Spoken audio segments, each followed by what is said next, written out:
जय श्री राम, जय मां कामाख्या। आज आप सब कैसे हैं? प्राचीन काल से ही वशीकरण की प्राचीन कला का उपयोग दूसरों को आकर्षित करने और प्रभावित करने के लिए किया जाता रहा है। वशीकरण का अर्थ है किसी की इच्छा को अपनी इच्छाओं के साथ जोड़ना, उन्हें अपनी इच्छा के अनुसार कार्य करने के लिए मजबूर करना। ये शक्तिशाली अभ्यास अक्सर तांत्रिक अनुष्ठानों और मंत्रों के उपयोग से जुड़ा होता है, और जब इसका उपयोग धार्मिक उद्देश्यों के लिए किया जाता है तो ये सबसे प्रभावी होता है, अन्यथा इसका उल्टा असर हो सकता है। आज के एपिसोड में हम वशीकरण की दुनिया में निडर होकर साथ चलेंगे, जिसमें हमारी रसोई में पाए जाने वाले एक बहुत ही सामान्य लेकिन जादुई चीज लौंग पर भी बात करेंगे। लेकिन इससे पहले कि हम इस रहस्यमय प्रयोग को समझें, आइए वैज्ञानिक पक्ष पर गौर करें कि कैसे मंत्र और इरादे हमारी चेतना और हमारे आसपास की दुनिया को प्रभावित कर सकते हैं। हमारा दिमाग, जिसमें चेतन और अवचेतन शामिल है, हमारे द्वारा बोले गए शब्दों के कंपन से गूंजता है, जो अविश्वसनीय गति से यात्रा कर सकता है, दूसरों के जीवन को छू सकता है और उन्हें गहरे तरीकों से प्रभावित कर सकता है। मेरे साथ बने रहें और वीडियो को लाइक, शेयर और सब्सक्राइब करना ना भूलें। क्या आपने कभी देखा है कि कैसे एक विशेष गंध आपको तुरंत किसी स्मृति, भावना या यहाँ तक कि किसी स्थान तक पहुँचा सकती है? इसी तरह हम जो शब्द और मंत्र बोलते हैं, वे ब्रह्मांड में तरंगों की तरह हैं, जो दूसरों के दिल और दिमाग को छूती हैं। लौंग अपनी तेज और मनमोहक सुगंध के साथ वशीकरण के अभ्यास में एक शक्तिशाली माध्यम के रूप में काम करती है, जो आकर्षण और प्रभाव की ऊर्जा का उपयोग करती है।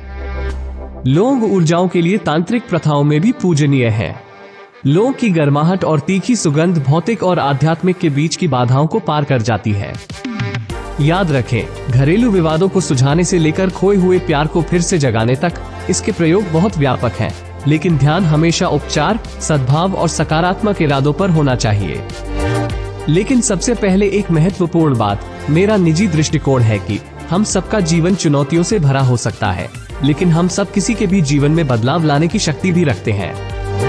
जो लोग अपने जीवन से संघर्ष कर रहे हैं, उन लोगों की मदद करना हमारा कर्तव्य है और यही हमारा लक्ष्य होना चाहिए। हम आपसे समर्थन के अलावा कुछ नहीं मांगते हैं। मैनिफेस्ट ट्रांसपोर्ट को सब्सक्राइब करके आप एक दयालु समुदाय में शामिल होंगे, जो वापस देने की शक्ति में विश्वास करता है। आइए लोग से जुड़े कुछ सरल लेकिन शक्तिशाली अनुष्ठानों के बारे में जानें, जिन्हें आप घर पर आजमा सकते हैं। ब्रह्मांड की ऊर्जा के साथ तालमेल बिठाकर अपने जीवन में वांछित बदलाव ला सकते हैं। चाहे ये बंधनों को मजबूत करना हो, प्यार को आकर्षित करना हो या काम पर अपनी स्थिति सुरक्षित करना हो, लौंग जीवन की जटिलताओं से निपटने में आपकी गुप्त सहयोगी हो सकती है। लेकिन सावधानी का एक शब्द, महान शक्ति के साथ बड़ी जिम्मेदारी भी आती है। किसी भी आध्यात्मिक अभ्यास को शुरू करने से पहले हमेशा किसी जानकार व्यक्ति से परामर्श लें और याद रखें, लक्ष्य सकारात्मकता और सद्भाव लाना है, न कि दूसरों को उनकी इच्छा के विरुद्ध नुकसान पहुंचाना या हेरफेर करना। अगर आप ये प्रयोग नवरात्रि में करते हैं तो 9 नवरात्रि लगातार करें, और यदि नवरात्रि के बाद करते हैं तो किसी भी शनिवार की रात से शुरू करें, तो मध्यरात्रि में यानी कि 12 बजे के बाद आपको ये काम करना है। किसी भी खाली या सुनसान जगह पर आसन बिछा कर के बैठ जाएं। अब आप 7 लौंग अपनी मुट्ठी में ले ले। जिस इंसान को वशीभूत करना हो उसका 21 बार आपको नाम उच्चारण करते हुए क्लीम मंत्र का भी 21 बार जाप करना है, और हर बार उस लौंग पर आपको फूंक मारनी है। ऐसा आपको 21 बार करना है।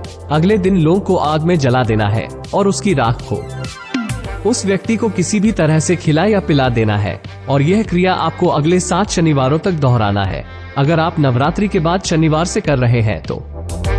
अगर आज की वीडियो को समझने में आपको कोई भी परेशानी आई हो तो आप मेरे ब्लॉग पर जाकर भी पूरी जानकारी और साथ ही और भी अधिक जानकारी हिंदी और इंग्लिश दोनों में प्राप्त कर सकते हैं। ब्लॉग का लिंक डिस्क्रिप्शन में दे दिया गया है।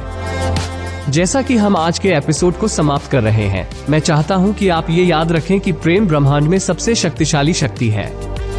इसलिए मेरे साथ बने रहें और वीडियो को लाइक, शेयर और सब्सक्राइब करना ना भूलें, क्योंकि हम साधना, समझ और परमात्मा के स्पर्श की तलाश में इस रास्ते पर चल रहे हैं, जिस पर कम यात्रा की गई है।